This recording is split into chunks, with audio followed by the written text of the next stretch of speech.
I'm hitting the road again for more grand days out around our beautiful country. The sun is shining, the birds are singing. And as always, taking me every mile of the way, my hard-working little camper van. Named after one of my favourite people, Helen Mirren. Are you happy, Helen? Yes, I'm having a lovely time. She's the perfect travelling companion. For great adventures on foot. I've got my own boat. All across the country. I'll be going all out. What a treat. To find stunning places. Oh, it's beautiful. Explore hidden treasures. Nick, look at this place. And meet wonderful people. They're very good, Jimmy. It's a celebration of some amazing sights. Oh, I love it. Both big. It's the vastness of it. And small. So come and join me. On my grand days out.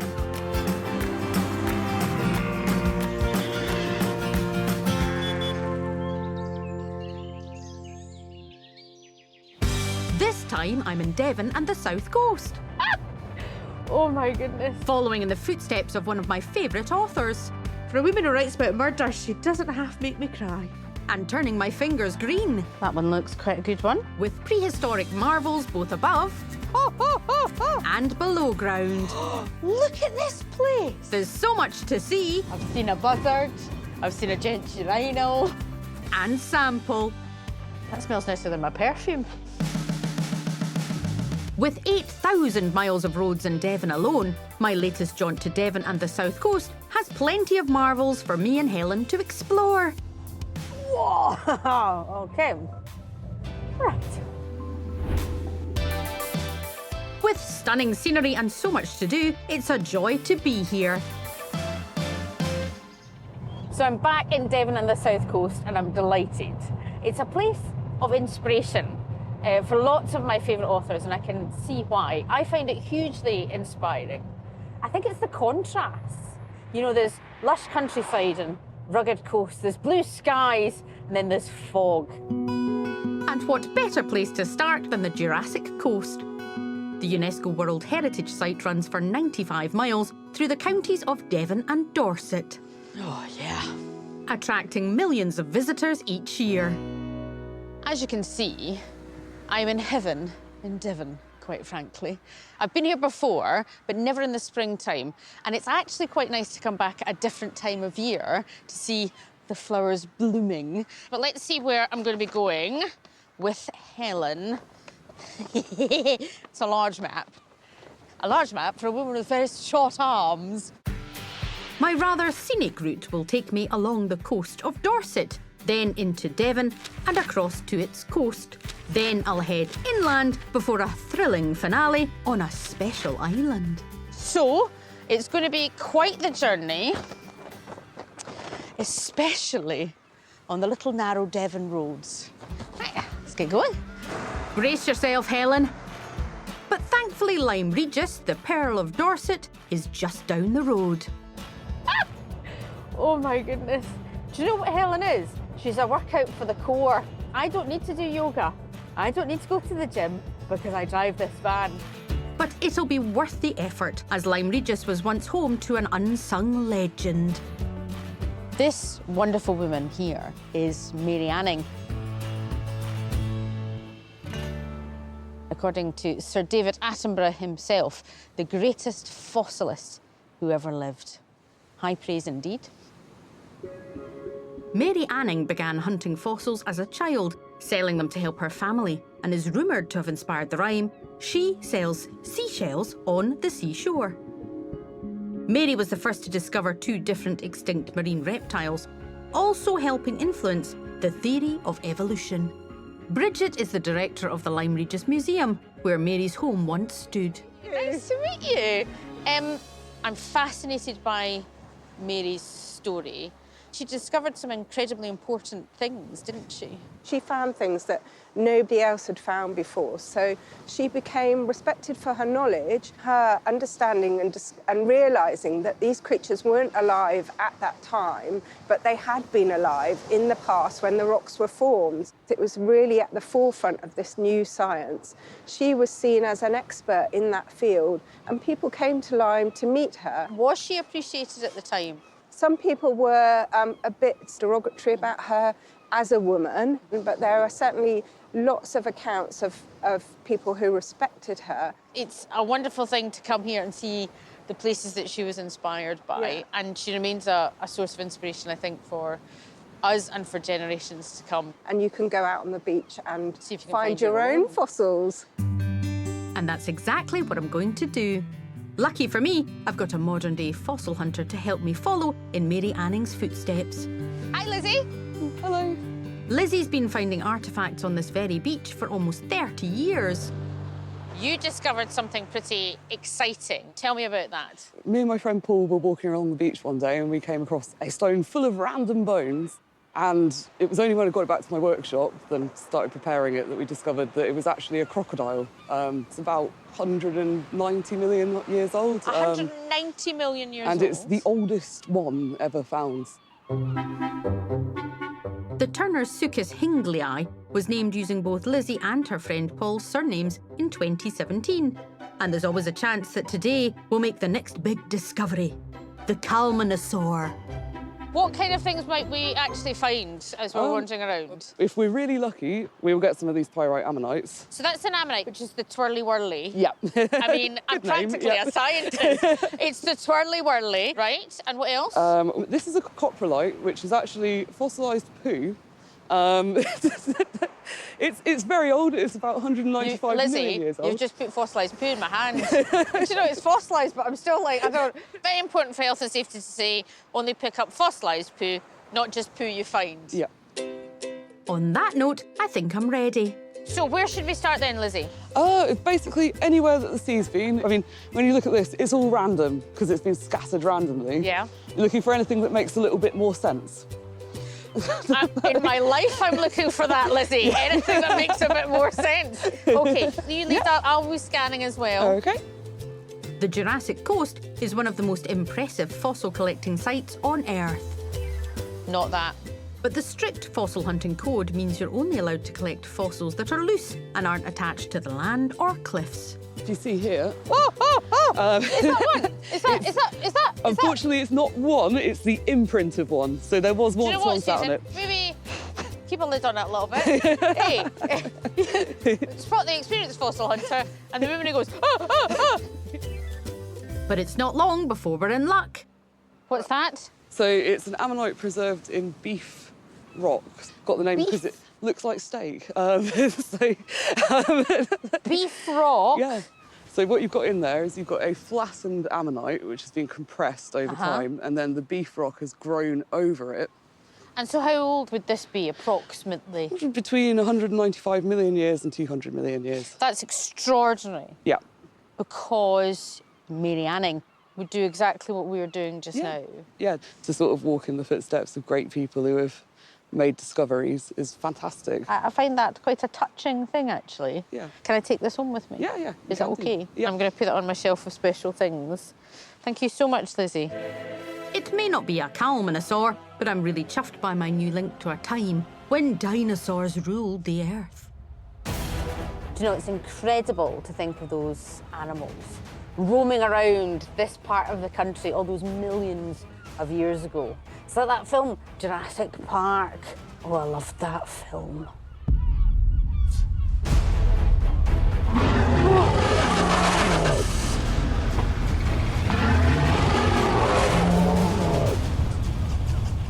Clearly, my imagination doesn't have a Hollywood budget. Coming up, I play Who Blinks First with the locals. Pheasants, go! Yeah, we got loads of pheasants Get along, off the track! And follow in the wake of one of my heroes. And she saw that and she wrote the book. And that, rah!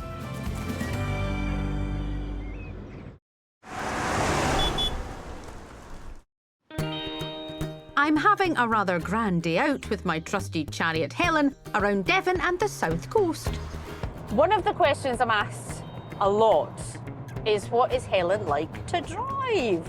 Helen is exciting to drive, tremendously agile as a van. Basically, she's great fun.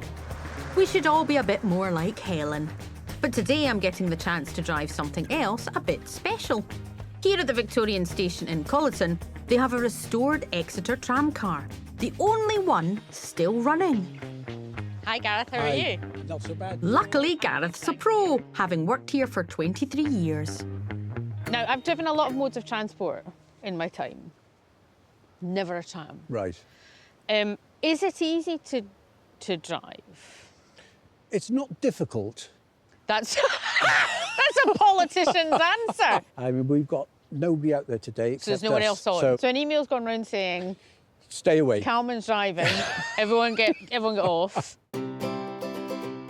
Engineer Claude Lane founded the Seaton Tramway in the late 1960s, taking over a 3-mile section of a former British Railways train line after it shut down.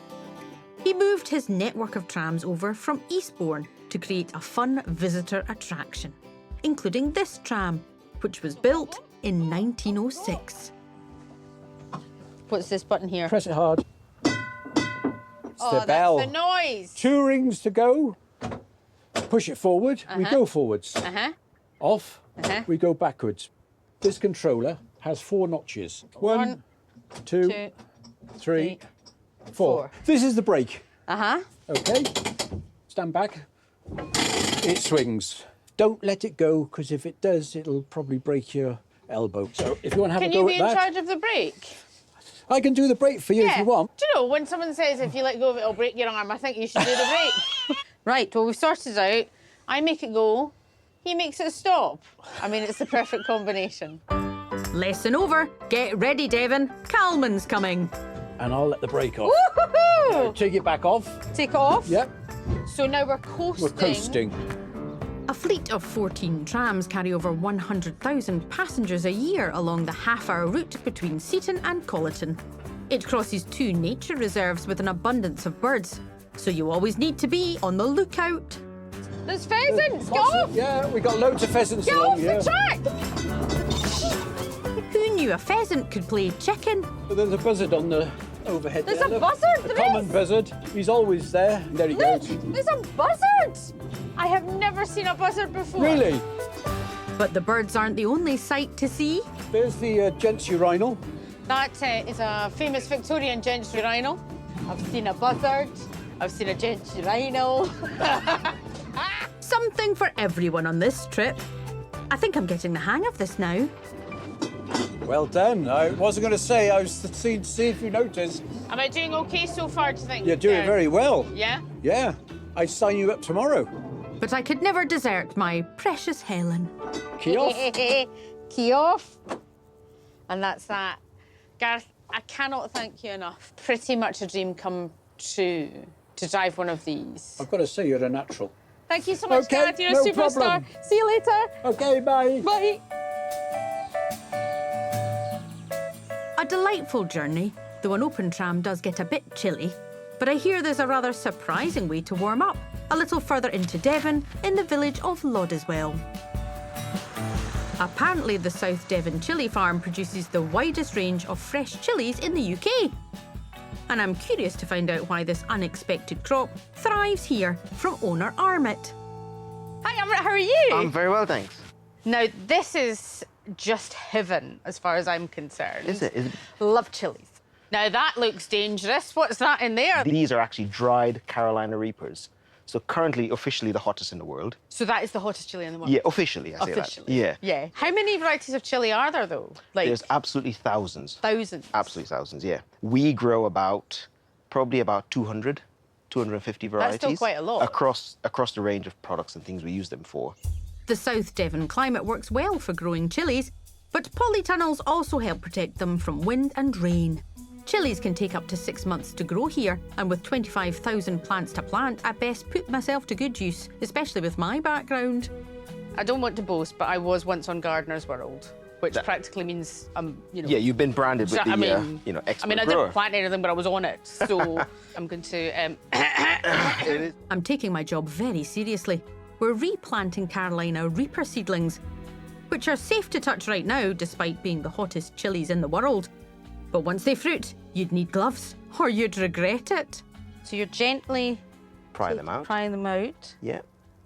That one looks quite a good one. You make a hole. It's probably about halfway up the stem of the chili. Halfway up the stem of the chili. And you gently lower the roots in there. There you go, my wee soul. Do you know what I always do when I plant any plants in my greenhouse? You sort of whisper sweet nothings to the chili. Welcome. Welcome to the house. I think we all do that. As well as chilies, Armit and his wife Jenny also make chili chocolates, sauces and preserves. Growing up, chili was to make food hot. Yeah. That was it. Yeah. Now, it goes well with Indeed. so many things, Yeah. doesn't it? It's gone from, as you said, from just being heat Yeah. to people chasing the flavour now. And that is a perfect potted on chili seedling. I mean, Got a label here. Should I suggest a name? yep. I think even though they're the Carolina Reapers, we should call them the Calmanator. Yeah. What we'll do is we'll grow these on and we'll mail them up to you when they're ready. Would really like that. Have a nice time. I'll see you again soon in Glasgow. Should we get some chili jam? Should we? Indeed. Yes, I deserve a treat after knocking off 2 of their 25,000 target. Lovely bit of heat. Nice bit of sweetness. It's quite warm. It was quite warm. It's quite hot. If that's the milder one, though, I don't think I can have any more chili today because things could go quite badly wrong. So I'm just going to take my coat and step away from the chili so that we can all have a nice day. Just one more wee bit, though. One more wee bit. I'm going to regret that later. And I'm taking some away with me too. Now I'm not just feeling all warm inside, I'm also feeling slightly giddy as I've got another treat in store. What's particularly exciting about the adventure I'm on just now with Helen is I'm going to a couple of places that are on my bucket list that I have literally had dreams about. The first of which starts in the little village of Dittisham, where I'm going to the holiday home of one of my favourite authors, Agatha Christie, who was born in nearby Torquay in 1890. I cannot express with words how excited I am just now. I've been obsessed with Agatha Christie all my life, and I am finally getting to see her house. She first spotted the stunning property from a boat on the River Dart, so that's exactly what I'm going to do. Apparently, to get there, all I need to do is ring this bell, and a boat's going to appear to take me. So, permission to step on board. Thank you very much. It's just a 5-minute ferry across. Oh, you're beautiful.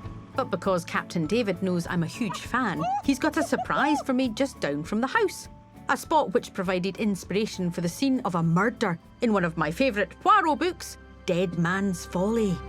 This is Agatha Christie's boathouse. Oh.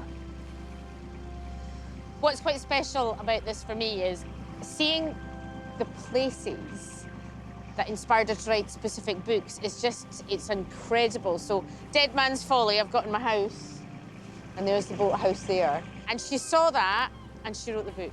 And that, I mean, amazing. The best-selling novelist described her Georgian holiday home, Greenway, as the loveliest place in the world, and I can see why.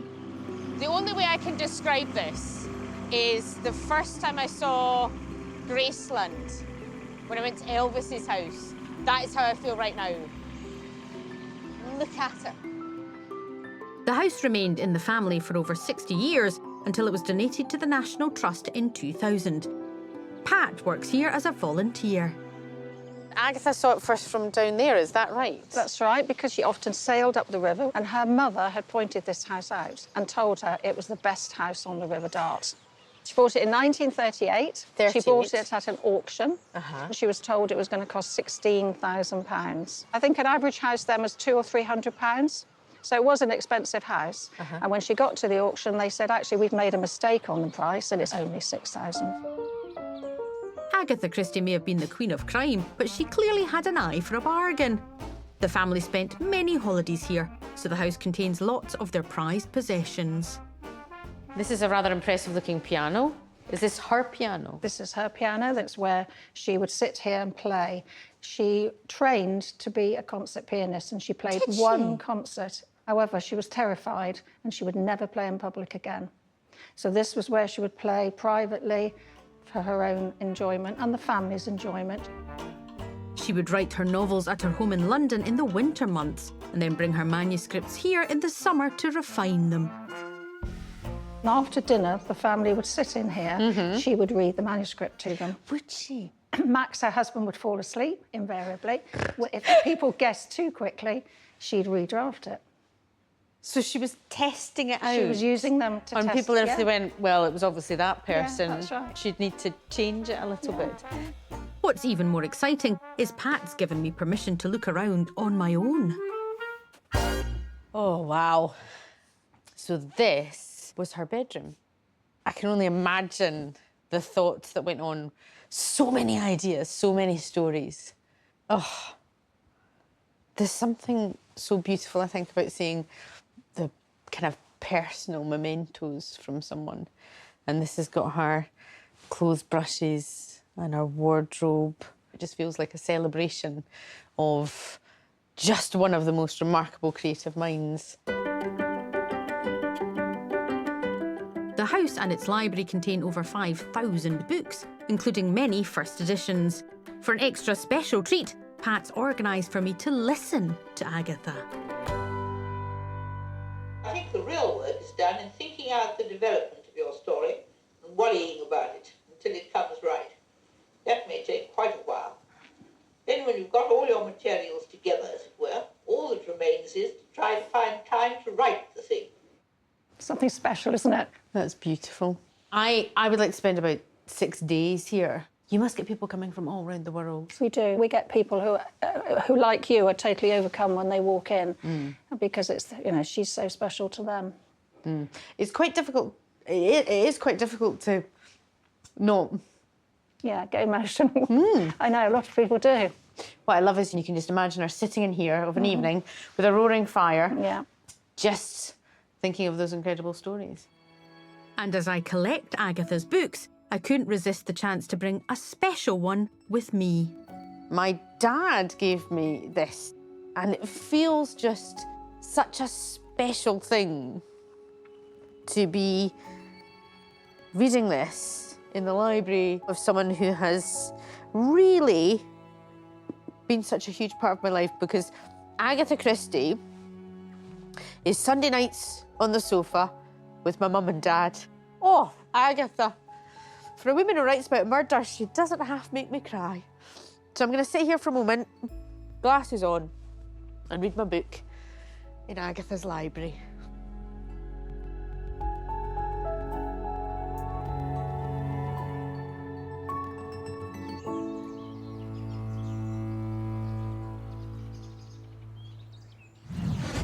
Coming up, I head into Devon's very own Narnia.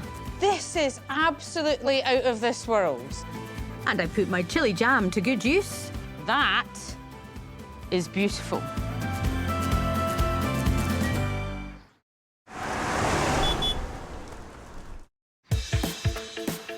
I'm back on the road again, exploring Devon and the south coast.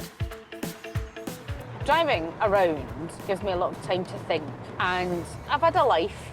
You know, I started off as a lawyer, then I became a stand-up comedian, then I was a professional dancer. It says so on my CV. If I said to my mum, I'm changing my job again, she would just throw her hands in the air and go, can you not just do one thing? I think I would probably, not just because we're here, you know, with all of the prehistoric stuff, I would be an archaeologist. It's the first you're hearing of it, Mum, but I know you're watching and I'm very sorry. So, to indulge my inner excavator without upsetting my mum, Helen and I are heading to Torquay. This seaside town at the heart of the English Riviera is usually associated with sandy beaches, not necessarily one of the most significant Stone Age sites in Europe.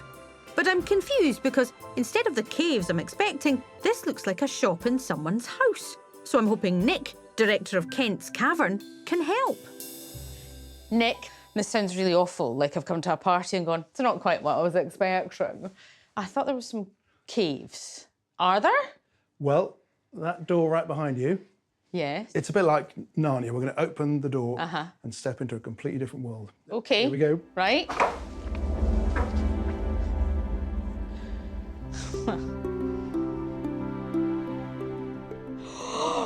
Nick, look at this place.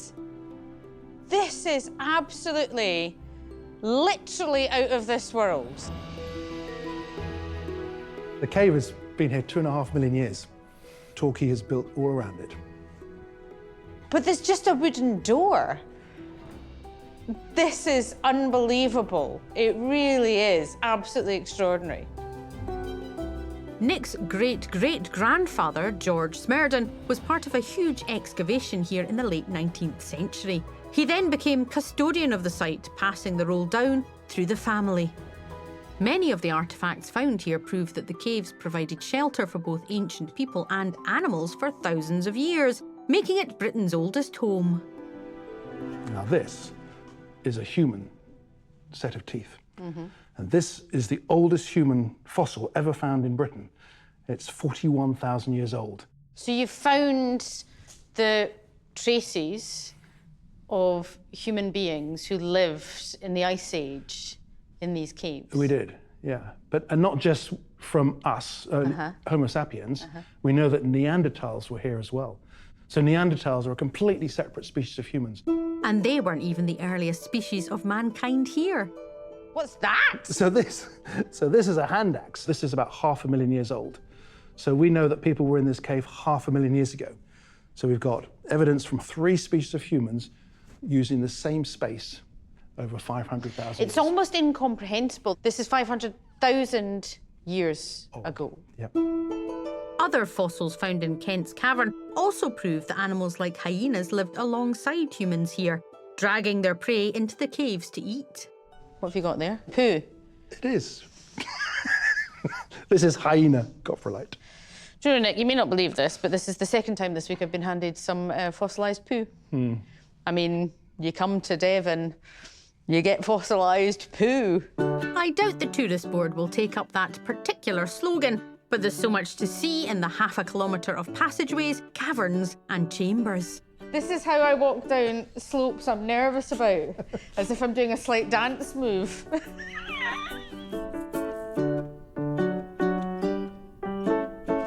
I'm finding it vaguely mind-blowing. It's not just the history of it, it just looks incredible. And Nick's got one more amazing artefact to show me that was found in the deepest part of the cave. So these are scallop shells. Yes. But they were, inside we found carbon, residue of carbon. So we know they were used as torches to light the cave. So they would have used moss and animal fat, tallow, to make for the fuel. So fire was always known about, but to actually create a way of keeping that light going and lighting the environment. And not a stationary light, like a fire. They could have, if they'd wanted to, move that from bit to bit, couldn't they? That's true. Yeah. That's true. Perhaps the first ever lanterns. Nick's been responsible for protecting the caves and their relics since his father passed down the position. I kind of didn't think I was going to take over the caves, but I did 23 years ago. My father died and started this journey of discovery, what a remarkable place Kent's Cavern is. You are now part of the history of these caves. Yeah. Do you know why that's really beautiful?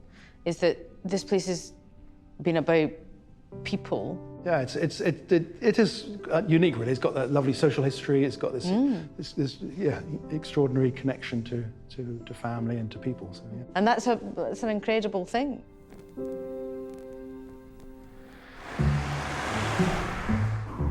Speaking of family, I need to think about mine. So just along the coast, the beautiful waterside town of Dartmouth is calling. Ha-ha! This looks like exactly the kind of place I'm looking for. I need a few treats for my nearest and dearest. So a tea towel for my mum. One that's got a map on it. And for the other lady in my life. I think Helen might quite like that. Then one last thing for me. Did you have one of them when you were a kid? That you had to smash it to get the money out, so you never got the money out? I can get the money out. So if I have that, I can save up my money for, like, treats, which is this. I won't overthink it. Thank you, Thank you. Nice to Cheerio. meet you. Thank you. Bye-bye. And there's another lightly looking stop just round the corner. Second-hand bookshop, always a fan. Oh, and look at these. Absolutely smashing. There's a little cat. I love them. They're gorgeous. Lucy's been running the bookshop for over 2 decades, but 7 years ago, after gathering numerous books that were damaged and unsellable, known as dead books, instead of turning them into landfill, she got creative. Now, what drew my eye are the incredible things that are in your window. Do you make them? I do, yes. Tell me how that started. One of the TAs from the primary schools came in and said, have you got any dead books? Because I want to make hedgehogs with them with the kids. Mm-hmm. Yeah, I looked at her the same way. So she showed me what she was talking about, which was folding hedgehogs. And I thought, I could do that. Lucy now makes a fantastic range of objects from tired and unloved books. And apparently anyone can learn the technique to make a hedgehog. Fold the first page in half up to the spine. All right, then you just take the first corner and fold it down into itself. And then you do the same with the opposite corner. So you have like a trapezium. And then you just repeat, repeat, repeat until it goes pretty much all the way around. I stick my tongue out when I concentrate, I apologise. I think I'm getting to grips with this. It's turning things into something else. Yeah, you know, reduce, reuse, recycle. And when I get home, I know just how to use my new skills. I've got a Latin dictionary. That's heading towards the hedgehog, isn't it? I got in school. Oh, yeah. And do you know what? Mrs. Thompson would be delighted because I still remember the Latin she taught me, but then I'm using my Latin dictionary for something else and then I can proudly display it. Oh, Lucy, thank you so much. No, entirely my pleasure. It's been really delightful. Cheerio. Cheers, my love. Take Bye. care. Bye-bye. But before I leave the delights of Dartmouth, I'm going to enjoy the stunning surroundings and put my chili jam to use.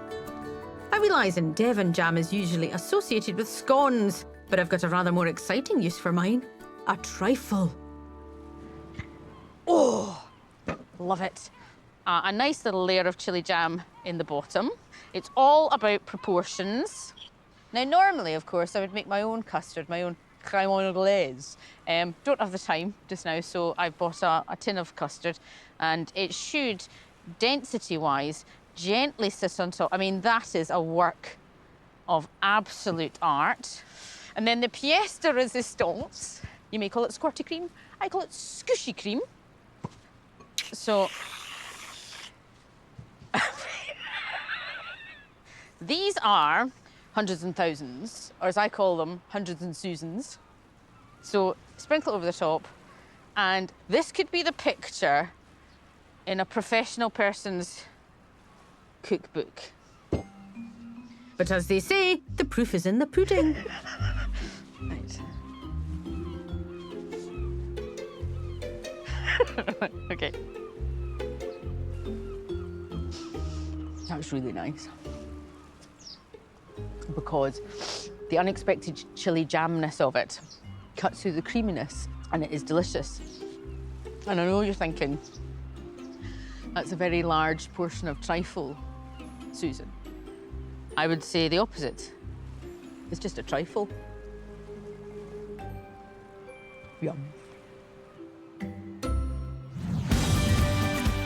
Coming up, an island adventure where I'm let loose behind a bar. 3 gins. But perhaps never again. Jeez!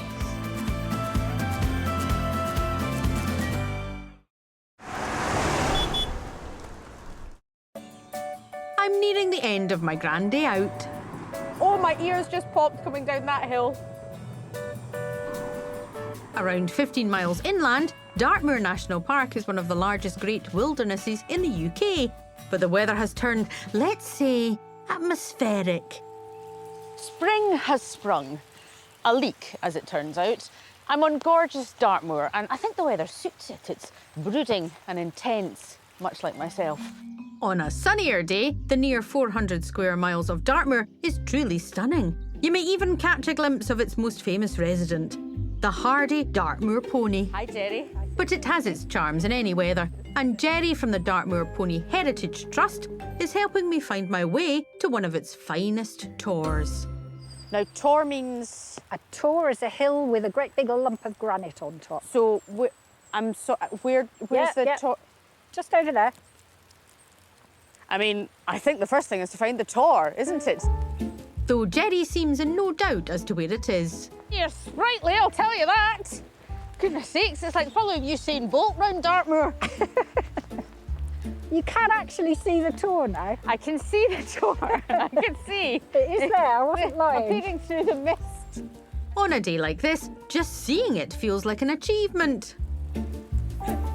But Jerry's getting me to the top, whether I like it or not. Now, what do you think the chances are of seeing some ponies? I think Yes. the ponies have got more sense than us today. They are in amongst the spruce trees, keeping dry. They're all over there going, I wouldn't go out in that. I would not go out in that. What I love, though, about it is I love the atmosphere of this place.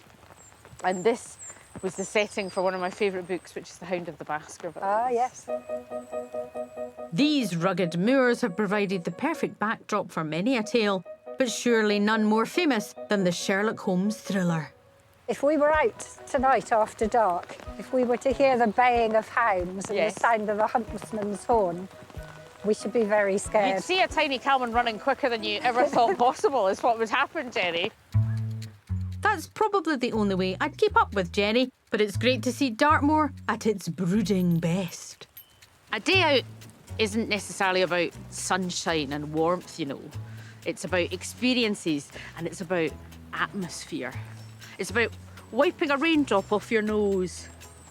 And you know what? There's nowhere on earth I'd rather be right now.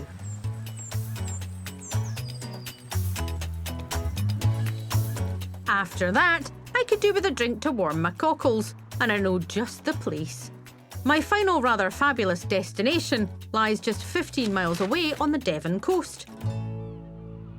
At just 26 acres, Burr Island is home to only a few buildings, but its iconic Art Deco landmark, the Burr Island Hotel, is the jewel in its crown. Now, this is a tidal beach we're on, so you can only get to it two ways. By sea tractor, or the way I am, because the tide is out, on foot. The island was once a hangout for the rich and famous, and I hope you don't mind, but I'm going to talk about Agatha Christie again. She was so inspired by the landscape here that two of her books feature tales of murder and deception on remote islands cut off from the world, just like this. In crime fiction, one of the most important things is putting people in a location that in itself causes jeopardy. And nothing can compare to an island with seas like this. I mean, it really is, it's the holy grail of a locked room mystery. The hotel is being restored to its 1930s glamour by owner Giles. I just hope I'm not too underdressed. So the first thing that really your eye's drawn to as soon as you come into this room is that incredible ceiling. Tell me about this. Well, it's the Peacock Dome. As you can see, the feathers of a peacock's tail, and it was put up first in 1929 when the hotel was built. And we had to have it refurbished for the first time in almost 100 years. 2,400 pieces of glass. The poor chap who did it hardly had any fingers by the end of the month when he'd refurbished it all. As soon as you walk into an Art Deco building, you know what period you're in. I love Art Deco architecture and period features. You're right, because you can confuse Edwardian and Victorian quite easily, or Regency and Georgian, but you can't confuse Art Deco. In the 1930s, the hotel attracted celebrities like Noel Coward and Edward, Prince of Wales. And it's rumoured that World War II brought other guests. In the war, Eisenhower and Churchill met here to discuss one of the landings. And Eisenhower and Churchill met here. yeah, I wasn't here myself, but yes. So they were here meeting, discussing, yes. And they were in the then turret. A week later, that turret got bombed by, obviously, a German aeroplane returning from bombing Plymouth. But if it had been a week earlier, then... But also it could have destroyed the whole hotel. Well, it did destroy the East Wing. Wow. So they rebuilt that East Wing, yeah. That's incredible. Yes. It's just full of history. And also, it is stunning in every detail. And I was drawn to the bar. Cocktails, obviously, very important before dinner. Very important. 6:30. I'm here at 6. Maybe 4 o'clock. The hotel's signature cocktail was inspired by its prominence in Agatha Christie's books. Vlad knows how to make the classic martini, Christie style. Quite nervous. I tried to work in a bar when I was at university, but I was too short and I couldn't reach the optics, so they said I wasn't allowed to. What is in an Agatha Christie cocktail? So fill the glass first. The glass? Glass first. You want your glass as cold as possible. Perfect. OK. Take a little bit more ice and fill maybe sort of 1/4, not too much. Perfect. And is that OK? OK, maybe a little one. 3 more, 3 more.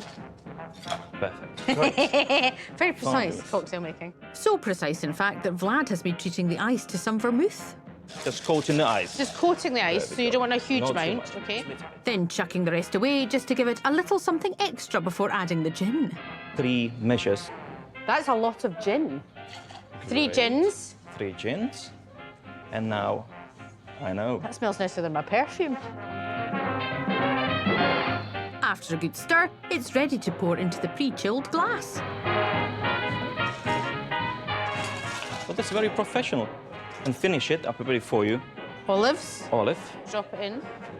Just like that. And now you've made beautiful. Your dry martini. Thank you so much. Do you mind if I just go and perhaps... I think I should sample it, probably. So can I think you should. Is that OK? Yes, please Thank do. you very much Enjoy. indeed, Vlad. I mean, I think I will. Thank you very much indeed. Well, it would be rude not to. What an incredible time I've had on my adventure in this glorious part of the country. But you know what? Helen's worked really hard. So I thought, being nice, because I'm a nice person, it's not about me, I'm going to give her a night off so she can have a rest. And, well, that means I may as well enjoy this beautiful martini I made for myself. I mean, I'm thinking of Helen, of course, all the way. It's been a wonderful journey, and this feels like just the relaxing end I need. Jeez!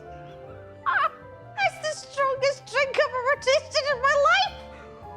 Woo! When does the dancing start?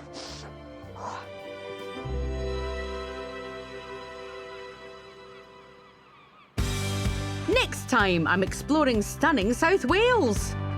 I'm hunting out new treasures. Nice laser pen, by the way. Thank you very much. It was like magic. Bumping into new friends. That was full contact! And enjoying surprises. 3. In all sorts of amazing places. Just like that.